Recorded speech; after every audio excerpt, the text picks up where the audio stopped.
জুলাই অভ্যুত্থানে ছাত্র জনতার উপর হামলায় জড়িত ছিল নিষিদ্ধ ঘোষিত ছাত্রলীগ কর্মী কামরুল হাসান রাব্বি। তবে অভ্যুত্থান পরবর্তীতে পৌর মেয়রের বাসায় হামলা, ভাঙচুর ও লুটপাটে গিয়ে আহত হয়ে বনে যান জুলাই যোদ্ধা। তালিকাভুক্ত হয়েছেন গ্যাজেটেও। একই চিত্র দেখা যায় মোহাম্মদ রায়হানের ক্ষেত্রেও। তার দাবি, গেল ৪ আগস্ট যাত্রাবাড়িতে পুলিশের গুলিতে আহত হয়েছেন। পরদিন তিনি শাহরাস্তি চিতোষী আইডিয়াল হাসপাতালে চিকিৎসা নেন। সেই সুবাদে জুলাই যোদ্ধা হিসেবে গ্যাজেট নম্বর ৯৩৯-এ তিনি অন্তর্ভুক্ত হয়েছেন। অথচ তিনি যে হাসপাতালে চিকিৎসা নেয়ার কথা জানান, সেটি সরকার পতনের ২ বছর আগেই বন্ধ হয়ে গেছে। উল্লেখ্য, গত বছরের উত্তাল জুলাই আন্দোলনে চাঁদপুরের শাহরাস্তিতে বড় ধরনের সহিংসতা হয়নি। সম্প্রতি প্রকাশিত সরকারি গ্যাজেটে এই উপজেলার ২৮ জনকে আহত হিসেবে অন্তর্ভুক্ত করা হয়েছে। যদিও উপজেলা স্বাস্থ্য কমপ্লেক্স কর্তৃপক্ষ বলছে, জুলাই অভ্যুত্থানের সময় আহত হয়ে ১৫ জন উপজেলা স্বাস্থ্য কমপ্লেক্সে চিকিৎসা নিতে আসে।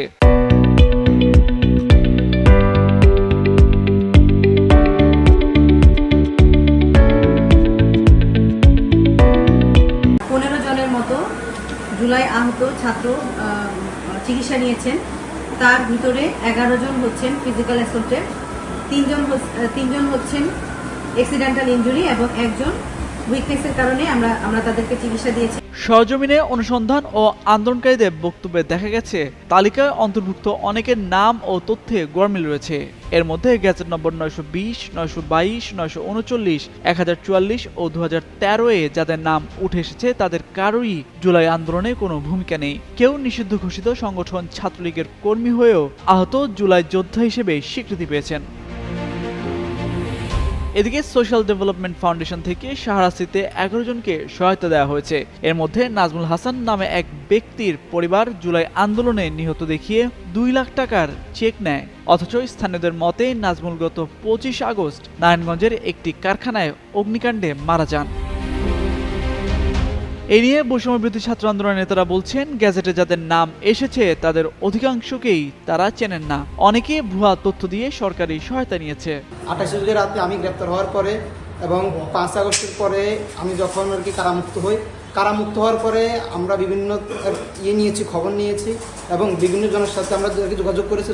আমরা যোগাযোগ করে আমরা এমন কোনো তথ্য পাইনি যে শাহরাস্তি উপজেলায় তেমন কোনো আহত হয়েছে। যারা মিথ্যা বানোয়ার তথ্য দিয়ে এই জুলাই আহতদের নামের তালিকা অন্তর্ভুক্ত হয়েছেন, তাদেরকে অনতি বিলম্বে বা জুলাই আহতদের নাম থেকে তাদের নাম কেটে দিয়ে প্রয়োজনীয় যারা আছে তাদের নাম অন্তর্ভুক্ত করবেন। এ বিষয়ে প্রশাসন বলছে, এরই মধ্যে ৫ জনের নাম গ্যাজেট থেকে বাদ দেওয়ার সুপারিশ করা হয়েছে। প্রয়োজনে আরো যাচাই বাছাই করে ব্যবস্থা নেওয়া হবে। ইতিমধ্যে ৫ জনকে তথ্য সঠিক না পাওয়ায় বাতিলের সুপারিশ করা হয়েছে গ্যাজেট থেকে, এবং এই গ্যাজেটটি অধিকতর যাচাই বাছাই কার্যক্রম চলমান রয়েছে। এদিকে ভুয়া যোদ্ধাদের নাম বাদ দিয়ে শিগগিরই গ্যাজেটে জুলাইয়ের প্রকৃত যোদ্ধাদের নাম অন্তর্ভুক্ত করার দাবি স্থানীয়দের। তামজিদ মির্জা, যুগান্তর নিউজ।